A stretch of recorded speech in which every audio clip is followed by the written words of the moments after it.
زیادہ انتظار نہیں کروانا چاہتا، بہت انتظار ہو چکا۔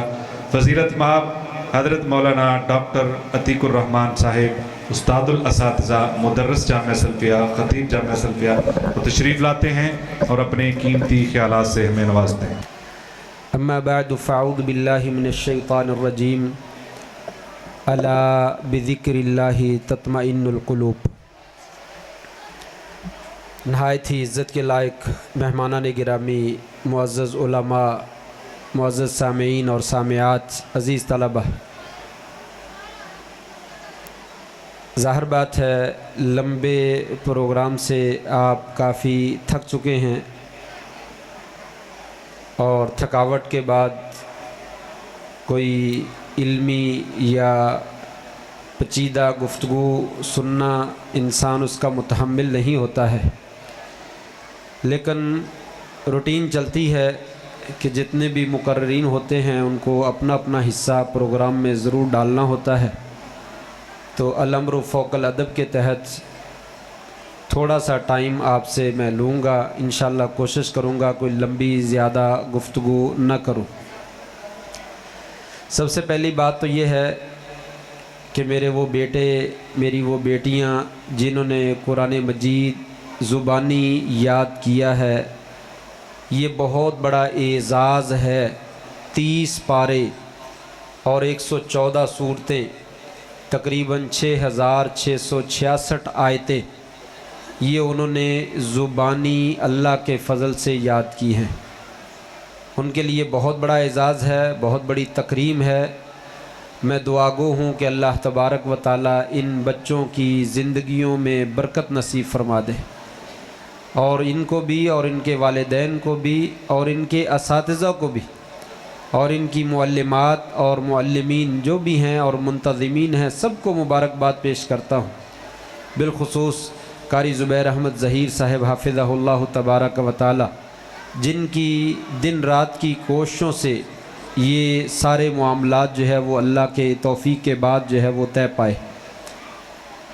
آپ جانتے ہیں اس گئے گزرے دور میں جہاں پہ مادیت پرستی کا بازار گرم ہے، لوٹ مار چل رہی ہے، کما لو لوٹ لو، حلال اور حرام کی کوئی تمیز نہیں ہے، اور کرپشن، بے ایمانی، بدعنوانی اپنے عروج پر ہے، فحاشی، عریانی اور بے حیائی اس کا سیلاب، اس کے آگے بند جو ہے وہ کوئی باندھا ہوا نظر نہیں آ رہا ہے۔ کیسے عورتیں آزادی مارچ کرتی ہیں، اور پھر کیسے کیسے کتبے اور اعلانات اٹھا کر ایک اسلامی جمہوریہ پاکستان، اس ملک میں وہ کیسے غلیظ قسم کے اور گندے قسم کے نعرے جو ہے وہ بلند کرتی ہیں، اور ان کا منہ بند کرنے والا کوئی نظر نہیں آتا ہے۔ ایسے حالات میں جہاں پہ سیاست بھی، معیشت بھی، اقتصادیات بھی، ساری چیزوں کی کشتیاں بیچ سمندر میں ہچکولے کھا رہی ہیں، ایسے میں قرآن مجید کی تعلیم دینا اور لوگوں کی اور بچوں کی اور بچیوں کی تربیت کرنا، یقیناً یہ ایک بہت بڑا جہاد ہے، اور اللہ تبارک و تعالیٰ کے ہاں اس کا بہت بڑا مقام ہے۔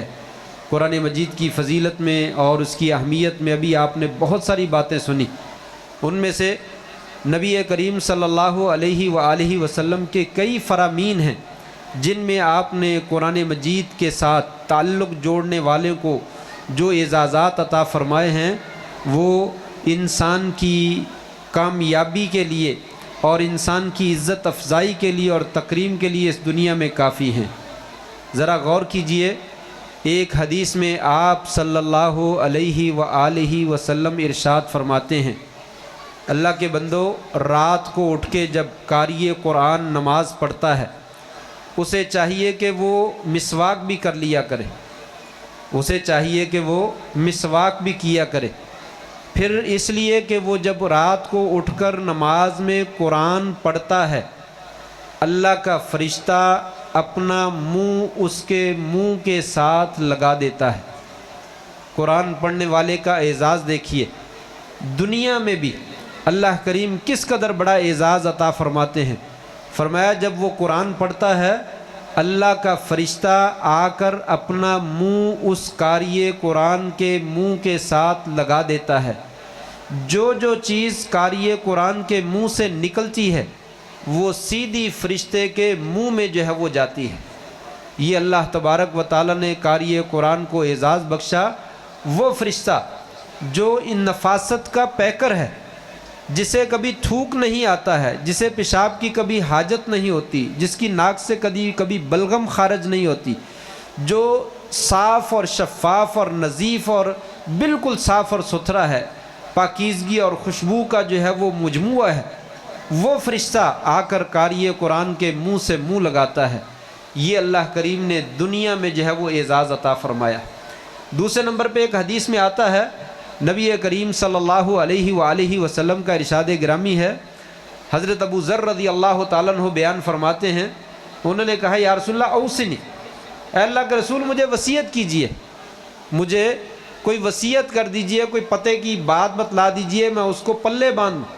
آپ نے فرمایا ابو ذر علیک بتقوی اللہ، ابو ذر اللہ کے تقوی کو لازم پکڑ لو، اللہ کے تقوی کو، اللہ سے ڈر جاؤ۔ جو پہلے ہی بہت زیادہ اللہ سے ڈرتے تھے انہیں کہا اے ابو ذر اللہ سے ڈر جاؤ، اللہ کا تقوی اختیار کر لو۔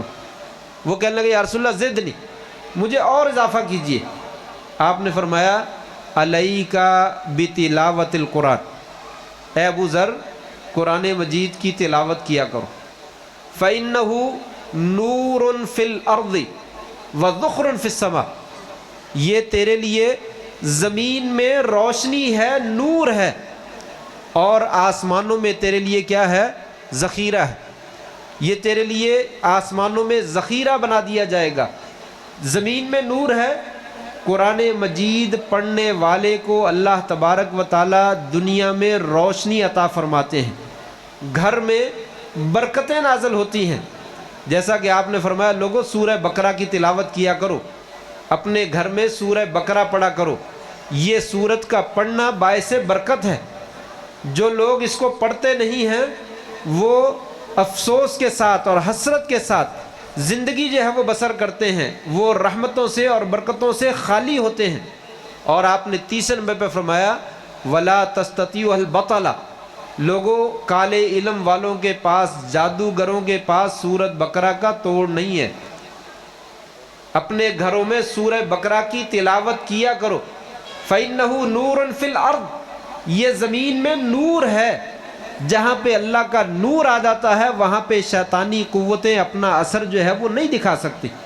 وہ لوگ جو بار بار شکایت کرتے ہیں کہ گھروں میں بے برکتی ہے، گھروں میں لڑائی جھگڑے ہیں، گھروں میں فتنے ہیں، فساد ہیں، گھروں میں نظر لگی ہوئی ہے، گھروں میں سایہ ہے اور عجیب و غریب قسم کے اثرات جو ہے وہ موجود ہیں، اپنے گھر میں سورہ بقرہ کی پابندی کے ساتھ تلاوت کریں، اللہ کے فضل سے یہ ساری چیزیں جو ہے وہ ختم ہو جائیں گی۔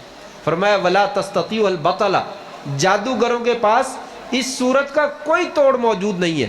آپ نے فرمایا لوگوں یہ نور فی الارض، یہ زمین میں نور ہے، لیکن یہ نور کیسا ہے؟ پچھلی گفتگو جو مختلف مقررین نے اور علماء نے جو ہے وہ آپ کے سامنے پیش کی ہے، چودھری یاسین ظفر صاحب حافظہ اللہ تبارک و تعالی اور ڈاکٹر عبدالرزاق ظہیر صاحب حافظہ اللہ تبارک و تعالی، انہوں نے ذکر کیا کہ قرآن مجید اس کو پڑھیں، اس کو سمجھیں۔ کیسے سمجھنا ہے؟ ترجمے کے ساتھ۔ ترجمے کے بغیر قرآن مجید سمجھ نہیں آتا ہے۔ بچوں نے حفظ کر لیا، بچیوں نے حفظ کر لیا، بہت خوبصورت بات ہے، اس کا پڑھنا بہت زیادہ اجر و ثواب کا باعث ہے، ایک ایک حرف کے اوپر 10 نیکیاں ملتی ہیں، اور قیامت کے دن کہا جائے گا اے حافظ قرآن اقرا ورتقی ورتل کما کنت ترتل فی الدنیا، قرآن پڑھو اور ٹھہر ٹھہر کے پڑھو اور جنت کی منزلیں طے کرتے چلے جاؤ۔ تیرا مقام جنت میں وہاں پہ ہوگا جہاں پہ قرآن مجید کی تیری آخری آیت جو ہے وہ ختم ہوگی۔ اس قدر جو ہے وہ مقام ہے، بہت بڑا مقام ہے۔ لیکن یہ قرآن مجید دنیا میں نور کس کے لیے بنتا ہے؟ جو اس کو سمجھ کر پڑھتا ہے، اس کو ترجمے کے ساتھ پڑھتا ہے۔ یہ بہت بڑا لمحہ فکریہ ہے۔ ابھی ڈاکٹر صاحب ذکر فرما رہے تھے لوگوں اس میں زندگی کے قوانین ہیں، اس میں کامیابی کے قوانین ہیں، اس میں انسان کی حقیقت کا ذکر ہے، اس میں دنیا کی حقیقت کا ذکر ہے، مرنے کے بعد اٹھنے کے بعد کیا ہوگا، اللہ تبارک و تعالیٰ کون ہے، یہ مال و دولت کیسے حاصل کرنا چاہیے، کہاں پہ خرچ کرنا چاہیے، انسان تیری تخلیق کیسے ہوئی ہے، یہ سارا کچھ بیان ہوا ہے۔ لیکن کس کو پتہ چلے گا؟ یہ قرآن مجید میں موجود ہے، یہ کس کو پتہ چلے گا؟ جو قرآن مجید کو سمجھ کر پڑھے گا۔ جب تک وہ سمجھ کر نہیں پڑھتا ہے اسے نہیں پتہ۔ یہی وجہ ہے کہ جب ہم تھوڑی سی تلاوت کرتے ہیں تو سن لیتے ہیں، لیکن لمبی تلاوت ہوتی ہے تو بس ہو جاتی ہے۔ ابھی رمضان آ رہا ہے، تراویح میں پورا پارہ سننے کے لیے ابتدائی 2-3 دن میں رمضان میں مسجدوں میں رش لگ جائے گا، لیکن جیسے ہی 2-3 دن گزر گئے تراویح میں وہی ایک صف رہ جائے گی۔ جو مسجد 4-4 5-5 6-6 10-10 صفحے ہیں وہ تراویح پڑھنے والوں کی صرف ایک صف رہ جائے گی۔ کیوں؟ قرآن مجید سنتے ہوئے انسان جو ہے وہ تھک جاتا ہے۔ اتنا لمبا 1 گھنٹے کا قیام کون کرے گا؟ یہ کیوں تھک جاتا ہے؟ انسان کو سمجھ نہیں آتی، انسان کو سمجھ نہیں آتی اس لیے تھک جاتا ہے۔ جن کو سمجھ آتی ہے، آپ صلی اللہ علیہ وآلہ وسلم 4 4.5 5 پارے ایک رکعت میں پڑھ ڈالے۔ سورہ بقرہ، آل عمران، سورۃ نساء آپ نے ایک رکعت میں پڑھ ڈالی۔ اور حضرت عثمان رضی اللہ تعالیٰ کے بارے میں آتا ہے، انہوں نے ایک رات میں ایک رکعت میں پوری ایک رکعت میں پورا قرآن مجید ختم کر ڈالا۔ یہ صحیح سند سے ثابت ہے کہ حضرت عثمان رضی اللہ تعالیٰ عنہ انہوں نے ایک رکعت میں پورا قرآن مجید پڑھ ڈالا۔ اور وہ واقعہ بھی آپ جانتے ہیں، جس بندے کے جسم میں 3 تیر لگے تھے اور شدید زخمی ہو گیا تھا اور خون فوارے کی طرح نکل رہا تھا، لیکن وہ نماز جو ہے وہ پڑھے جا رہا ہے۔ نماز ختم کی، پھر اس کا دوست، اس کا ساتھی قریب میں سویا ہوا تھا، اس کو جگایا۔ اس نے جب دیکھا کہ یہ تو لہو، اس میں لہو لہان ہے، بڑی بری حالت ہے، کہا اللہ کے بندے کب سے ہے یہ، تو نے جگایا کیوں نہیں مجھے؟ اس نے کہا میں نے سورہ کہف جو ہے وہ شروع کر رکھی تھی، جب تک وہ ختم نہیں ہوئی میرا نماز ختم کرنے کو جی نہیں چاہا۔ کوئی بات سمجھ میں آئی؟ میں نے سورہ کہف شروع کر رکھی تھی، جسم میں 3 تیر لگے، میں نے نکال دیے، خون فوارے کی طرح نکلتا رہا، لیکن جب تک یہ قرآن مجید کی سورت ختم نہیں ہو گئی میرا نماز ختم کرنے کو جی نہیں چاہا۔ ایک وہ بھی کیفیت ہے۔ ایک ہماری کیفیت ہے کہ ایک صف رہ جاتی ہے، آدھی صف رہ جاتی ہے مسجدوں میں، اکثر مسجدوں میں۔ کیوں؟ پورا گھنٹہ کون قرآن سنے؟ الیاذ باللہ، یہ لفظ تو بڑا ثقیل سا ہے، نہیں بولنا چاہیے، لیکن اکثر ہماری حالت ایسی ہے کہ بہت سارے لوگ دوسرے تیسرے دن کے بعد مسجدوں سے غائب ہو جاتے، قرآن نہیں سنا جاتا۔ وجہ؟ قرآن مجید سمجھ نہیں آتا۔ یہ قرآن مجید سمجھ کر پڑھنا چاہیے، تب یہ نور ہدایت ہے، یہ ہماری زندگیوں کو بدلتا ہے، یہ ہمیں روشنی مہیا کرتا ہے۔ جب انسان کسی راستے پہ چلتا ہے تو قرآن اس کی رہنمائی کرتا ہے، اس کے لیے روشنی بن جاتا ہے۔ اللہ کے بندے تم ادھر جا رہے ہو، ادھر سود ہے، آگے نہیں جاؤ، ادھر جوا ہے، ادھر نہیں جاؤ، ادھر حرام مال ہے، ادھر نہیں جاؤ، ادھر بے حیائی ہے، ادھر فحاشی ہے، یہ کام نہیں کرو، یہ جھوٹ ہے، یہ خیانت ہے، یہ بدعنوانی ہے، یہ سارے کام قرآن انسان کو جو ہے وہ روکتا ہے۔ لیکن کہاں روکے گا؟ ہمیں تو قرآن آتا ہی نہیں۔ یہ بہت بڑا جہاد ہے، بچوں کو قرآن یاد کروایا جا رہا ہے۔ بڑے بڑے سیاست دان اور بڑے بڑے وزیر قرآن مجید کی ایک آیت پڑھنے سے قاصر ہے، سورۃ اخلاص نہیں پڑھنی آتی، سورۃ فاتحہ نہیں پڑھنی آتی ہے، کلمہ توحید جو ہے وہ نہیں پڑھنا آتا ہے۔ یہ یقیناً بہت بڑا جہاد ہے، لیکن جیسا کہ کہا جا رہا تھا کہ زندگیاں بدلتی ہوئی نظر نہیں آتی۔ وجہ؟ ہم قرآن مجید کو سمجھ کر نہیں پڑھتے۔ اور یہ صرف بچوں نے، جنہوں نے قرآن یاد کر لیا، جنہوں نے تقریریں کرنی ہیں، ان لوگوں کا صرف کام نہیں ہے کہ وہ قرآن مجید کو سمجھ کر پڑھیں۔ یہ ہم سب کا فریضہ ہے کہ قرآن مجید کو سمجھ کر پڑھیں۔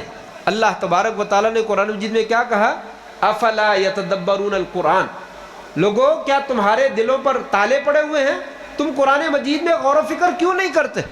اس کو سمجھ کر کیوں نہیں پڑھتے؟ یہ خطاب اللہ تبارک و تعالیٰ نے مشرکین سے کیا۔ مشرکین مکہ سے کہا لوگوں قرآن مجید میں غور و فکر کرو، تمہاری زندگیاں تبدیل ہو جائیں گی۔ کیا وجہ ہے کہ صحابہ کرام ایک دفعہ قرآن مجید سنتے تھے اسلام قبول کرنے سے پہلے، دل کی کایا پلٹ جاتی تھی، اور وہ مجبور ہو جاتے تھے کہ آپ کے قدموں میں گر جائیں اور آ کر کلمہ طیبہ پڑھیں اور اسلام کو قبول کر لیں۔ وہ وجہ کیا تھی؟ یہی وجہ تھی کہ قرآن مجید ان کو سمجھ میں آتا ہے۔ آج ہمیں قرآن مجید سمجھ میں نہیں آتا۔ کون سا گھر ہے، جیسا کہ میں نے کہا سورہ بقرہ پڑھیے، آپ کہیں گے 2.5 پارے، سورہ بقرہ کون پڑھے؟ اتنا لمبا قرآن، اتنا تو ہمارے پاس ٹائم نہیں، لیکن ٹائم کس چیز کے لیے ہے؟ فیس بک کے لیے۔ یہ آپ نے 2 گھنٹے دیے ہیں، غالباً 7 بجے مجلس شروع ہوئی تھی ہماری، 9 بجے ہے، 2 گھنٹے دیے ہیں صرف۔ تھک گئے ہیں، میں بھی تھک گیا ہوں، آپ بھی تھک گئے ہیں، تھک جاتا ہے انسان، لیکن فیس بک دیکھتے ہوئے اور واٹس ایپ دیکھتے ہوئے کبھی نہیں تھکتا۔ 2 3 گھنٹے، 4 گھنٹے میچ دیکھتے ہوئے نہیں تھکتا، 4 گھنٹے کا، 5 گھنٹے کا، دن کا فلم دیکھتے ہوئے نہیں تھکتا۔ اس وقت جو ہے وہ سارا وقت صرف ہو جاتا ہے، لیکن دین کی مجلس اور قرآن مجید کا ترجمہ سیکھنے کے لیے اور پڑھنے کے لیے اور سمجھنے کے لیے انسان تھک جاتا ہے۔ فرمایا نہیں، ایسا نہ کیجئے، یہ قرآن مجید کے ساتھ تعلق جوڑنا یہ ہمارا فرض ہے۔ آپ صلی اللہ علیہ وسلم کل قیامت کے دن کیا کہیں گے؟ وقال الرسول یا رب ان قومی اتخذوا ھذا القرآن مہجورا۔ لوگو اس آیت پہ غور کیجئے، اسی کا ترجمہ سیکھ لیجئے، زندگیاں بدل دینے والی آیت ہے، جہاں شفیع المعظم، شفیع المذنبین، شفیع کائنات حضرت محمد الرسول اللہ صلی اللہ علیہ وسلم ساری کائنات کی سفارش فرمائیں گے، رب امتی کا نعرہ لگائیں گے، یا اللہ میری امت اس کو بخش دے، یا اللہ اس کو معاف کر دے۔ قرآن مجید کہتا ہے وہیں پہ رسول کائنات صلی اللہ علیہ وسلم کچھ لوگوں کی شکایت بھی لگائیں گے، کچھ لوگوں کی شکایت بھی لگائیں گے۔ وہ کیا شکایت لگائیں گے؟ وقال الرسول، رسول کہیں گے یا رب، اے میرے پروردگار، ان قومی، میری اس قوم نے، ان لوگوں نے، اتخذوا ھذا القرآن مہجورا، اس قرآن مجید کو چھوڑ دیا تھا، اس کو پڑھا ہی نہیں، اس کو سمجھا ہی نہیں۔ آج دنیا چاند پہ جانے کے فیصلے کر رہی، بلکہ زمینیں خرید رہی ہے، زمینیں وہاں پہ الاٹ ہو رہی ہیں۔ ان لوگوں نے ساری تعلیمات قرآن مجید سے لی ہے، بس وہ اللہ اور اس کے رسول کو نہیں مانتے، قرآن کا نام نہیں لیتے، لیکن اپنی زندگیوں میں قرآن کے مطابق وہ عمل کرتے ہیں۔ انگریزوں کے ملکوں میں چلے جائیے، جاپان میں چلے جائیے، کینیڈا میں چلے جائیے، برطانیہ امریکہ میں چلے جائیے، وہ مسلمانوں سے اچھے نہیں ہیں، کسی صورت میں اچھے نہیں ہیں۔ اولئک ہم شر البریہ، کائنات کے سب سے بدترین لوگ ہیں، اس لیے کہ وہ اللہ اور اس کے رسول پر ایمان نہیں رکھتے، اور جو اللہ اور اس کے رسول پر ایمان رکھتے ہیں اولئک ہم خیر البریہ، یہ کائنات میں سب سے بہترین انسان ہیں۔ لیکن آپ دیکھیں ان کا معاشرہ بڑا خوبصورت نظر آتا ہے، دنیا کے اعتبار سے ایمانداری نظر آتی ہے، آپس میں ایک دوسرے کے اندر انسانیت نظر آتی ہے، لوگ ایک دوسرے کے دکھ میں غم میں شریک ہوتے ہیں، اپنی دولتیں نچھاور کر دیتے ہیں۔ اور ہمارے ہاں کسی غریب آدمی کے منہ میں جاتا ہوا نوالا بھی چھین لیا جاتا ہے۔ ہم جو ہے ایک دوسرے کو، اپنے سگے بھائی کو، اس کا خون پی لینا چاہتے ہیں۔ ابھی رات کی بات ہے، ایک فیملی کے درمیان صلح کروانے کے لیے گیا، مسجد میں نے بٹھایا، میں نے کہا مسجد بھی ہے اللہ سے ڈرنا، آپ صلح نہ کریں لیکن مسجد کے احترام کو ملحوظ خاطر رکھنا، صلح نہ کرنا بے شک، لیکن آپ لوگ جذبات میں نہ آنا، آپ لوگ تحمل سے اپنی بات بتلاؤ، ایک دوسرے کی سنو۔ 1 گھنٹہ تک میٹنگ ہوئی، الحمدللہ بہت اچھی رہی، لیکن آخر کار پھر وہ ہاتھا پائی ہو، پھر وہ لڑ پڑے، سگے بھائی، سگے والدین، اولاد آپس میں گتھم گتھا جو ہے وہ ہو گئے۔ کیوں؟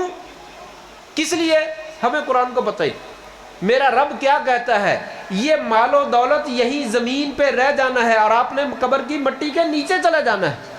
آئے دن روزانہ ایسی وفاتیں سننے کو ملتی ہیں، ہم ہی جیسے تندرست سفر کر رہا ہے، کھا رہا ہے، پی رہا ہے، ابھی مل رہا ہے، ابھی اٹھ کر گیا ہے، اور اللہ تعالیٰ کو پیارا ہو، پتہ ہی نہیں چلتا، سارا کچھ پیچھے چھوڑ کر چلا گیا۔ کیا ہمیں وہ چیزیں نظر نہیں آتی؟ اللہ تبارک و تعالیٰ کا قرآن پڑھیے، وہ بتلائے کہ لوگوں یہ مال ابھی تو آنے والے وقت میں زمین سونے چاندی کے خزانے اگل دے گی، ابھی تو پٹرول نکلتا ہے، گیس نکلتی ہے، ابھی آنے والے وقت میں پہاڑوں کے پہاڑ سونے کے نکلیں گے، کوئی آدمی اس سونے کو ہاتھ نہیں لگائے گا، یہ دنیا کی میل کچیل ہے. لیکن آج ایک ایک روپے کے عوض میں ہم دوسرے کی جان لینے کے لیے تیار ہو جاتے ہیں. وجہ قرآن مجید کا ہمیں علم نہیں. قرآن کہتا ہے وَيُؤْثِرُونَ عَلَىٰ أَنفُسِهِمْ وَلَوْ كَانَ بِهِمْ خَصَاصَةٌ. مومن وہ ہوتا ہے جو اپنی ذات کے اوپر اپنے بھائیوں کو ترجیح دیتا ہے. کیسے ترجیح دیتا ہے؟ اس آدمی کی طرح. اللہ کے رسول نے مہمان بھیجا, کون ہے میرے مہمان کو لے جا اور گھر میں جا کر پیٹ بھر کے کھانا کھلا دے. ایک صحابی نے کہا یا رسول اللہ مجھے دے دیجئے. گھر میں لے گیا, بیوی سے پوچھا زوجہ محترمہ کھانے کے لیے کچھ ہے؟ کہا ایک بندے کا کھانا ہے, بچے بھی ہیں, آپ بھی ہیں, میں بھی ہوں, اور مہمان بھی آ گیا. کہا کوئی بات نہیں, ہم کھانا کھانے لگیں گے تو دیے کو درست کرنے کے بہانے بجھا دینا. دیا بجھا دیا گیا. مہمان کے ساتھ میزبان صرف منہ ہلائے جا رہا ہے, پچاکے ماری جا رہا ہے, اور مہمان جو ہے وہ پیٹ بھر کے کھانا کھا گیا, اور یہ کھانا کھا کر مسافر چلا گیا. رات کے اندھیرے میں, آج تو ہم کہتے ہیں نا نیکی کر اور فیس بک میں ڈال, تصویر کھینچو, سیلفی کھینچو, ہماری بتلاؤ اور اخبار میں لگا دو, میں نے انعام لیا ہے, میں نے دیا ہے, ہم نے جو ہے یہ کام کر دیا. وہ لوگ اشتہار نہیں لگاتے تھے, نیکیاں کرتے تھے, چھپا کر کرتے تھے. اور شہرت دینے والی ذات یہ کیمرہ نہیں ہے, اللہ کی ذات ہے. رات کی تاریکی میں دیا بند کر کے کھانا کھلایا, اور کھانا کھا کر مہمان چلا گیا. اللہ تبارک و تعالیٰ نے آسمان سے وحی نازل کر دی. میرے محبوب, آپ کے شاگرد نے قرآن مجید کی ایسی بہترین عملی تصویر بن کر دکھائی ہے, آپ کا ایسا شاندار شاگرد بن کر دکھایا ہے. میں آسمان پہ عرش پہ بیٹھا ہوا رب جو ہوں, میں بھی اس کی ادا کے اوپر جو ہے وہ خوش ہو گیا ہوں. اس بندے کی شان میں نے قرآن مجید کی آیت نازل کر دی ہے. جب تک مسلمان ترجمے والے, سمجھنے والے قرآن کی اس آیت کو پڑھیں گے, اس بندے کا تذکرہ ضرور کریں گے کہ مسلمان کون ہوتا ہے. وَيُؤْثِرُونَ عَلَىٰ أَنفُسِهِمْ وَلَوْ كَانَ بِهِمْ خَصَاصَةٌ. اپنے پیٹ میں شدید بھوک ہے, لیکن اپنا کھانا جو ہے وہ پھر بھی اپنے بھائی کو کھلا دیتے. اور ادھر مسلمان کیسے ہیں کہ اپنی تجوریاں بھری ہوئی ہیں, پھر بھی لوگوں کے منہ سے نوالے چھین لینا, اور لوگوں کو زہر بھری دوائیاں اور خوراکیں, ساری چیزیں جو ہے وہ کھلا کر اپنی تجوریوں کو بھرنے کی کوشش کرنا, یہ بھی اسلام, یہ بھی مسلمان. یہ مسلمان کیوں ہے؟ صرف اس وجہ سے کہ قرآن مجید کا پتہ نہیں. قرآن کہتا کیا ہے؟ یہ قرآن انقلابی کتاب ہے, رشد و ہدایت کا منبع ہے, یہ علم و حکمت کا خزینہ ہے, یہ دانائی اور بڑی سمجھ کی باتیں اور پتہ کی باتیں اس سے بھرا ہوا ہے اور لبریز ہے. لیکن یہ اسی کو فائدہ دے سکتا ہے جو اس کو تھوڑا سا جو ہے وہ سمجھ کر جو ہے وہ پڑھنے کی کوشش کرے.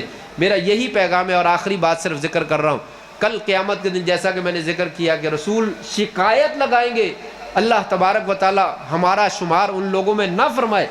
کل قیامت کے دن اللہ نے پوچھ لیا, اے میرے بندے, واٹس ایپ کے اوپر, فیس بک کے اوپر تجھے میسج آتے تھے, تو پڑھ لیتا تھا, سمجھ لیتا تھا, جو تجھے میسج اچھا لگتا تھا فوراً آگے فارورڈ کر دیتا تھا, لوگوں کو بتلاتا تھا یہ میسج مجھے آیا ہے, لو میری طرف سے بھی لے لو. میں نے بھی تجھے ایک میسج بھیجا تھا, میں نے بھی ایک میسج بھیجا تھا, کیا تو نے اس کو پڑھا ہے, اس کو سمجھا ہے, اسے آگے فارورڈ کیا ہے؟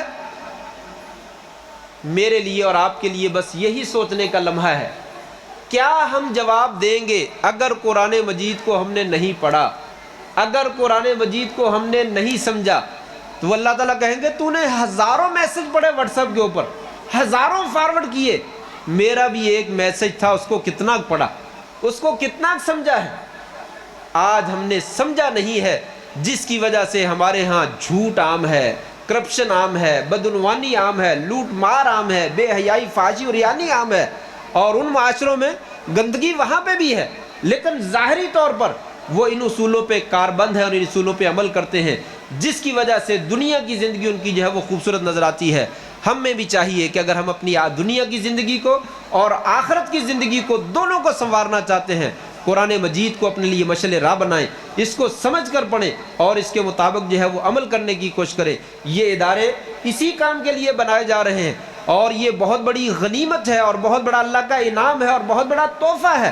لوگوں اس کو غنیمت جانو, اس گئے گزرے دور میں ان کے ساتھ جڑ جائیے, اپنے بچے یہاں پہ داخل کروائیے, ان کے ساتھ مالی تعاون کیجئے, ان کو وقت دیجئے, اور ان کی اصلاح کی کوشش کیجئے. یہی چیزیں دنیا میں بھی اور آخرت میں بھی آپ کی نجات کا ذریعہ بن جائیں گی. میں آخر میں یہی کہوں گا، جتنے بھی افراد خواہ وہ معلمات ہیں یا معلمین ہیں، منتظمین ہیں منتظمات ہیں، یا معاونین اور معاونات ہیں، جو لوگ بھی جتنے بھی بندے اس ادارے کے اذکار خیر میں حصہ لے رہے ہیں، اللہ تبارک و تعالیٰ ان کی دنیا کی زندگیوں میں برکت نصیب فرما دے، ان کے گھروں میں برکت نصیب فرما دے، ان کے کاروبار میں برکت نصیب فرما دے، اور ان کی آخرت کی کامیابیاں ان کے مقدر میں شامل فرما دے. میری آخر میں ان بچوں کو پھر دوبارہ مبارکباد دیتا ہوں اور ان کے والدین کو مبارکباد دیتا ہوں، اور اللہ سے دعا گو ہوں یا اللہ ہماری ساری لوگوں، ہم سب لوگوں کی زندگیوں کو قرآن مجید کے نور سے منور فرما دے. اللہ ہمیں قرآن مجید پڑھنے کی توفیق نصیب فرما دے، اور قرآن مجید سمجھنے کی توفیق نصیب فرما دے، اور قرآن مجید کے مطابق زندگی بسر کرنے کی توفیق نصیب فرما دے. وآخر دعوانا ان الحمد للہ رب العالمین.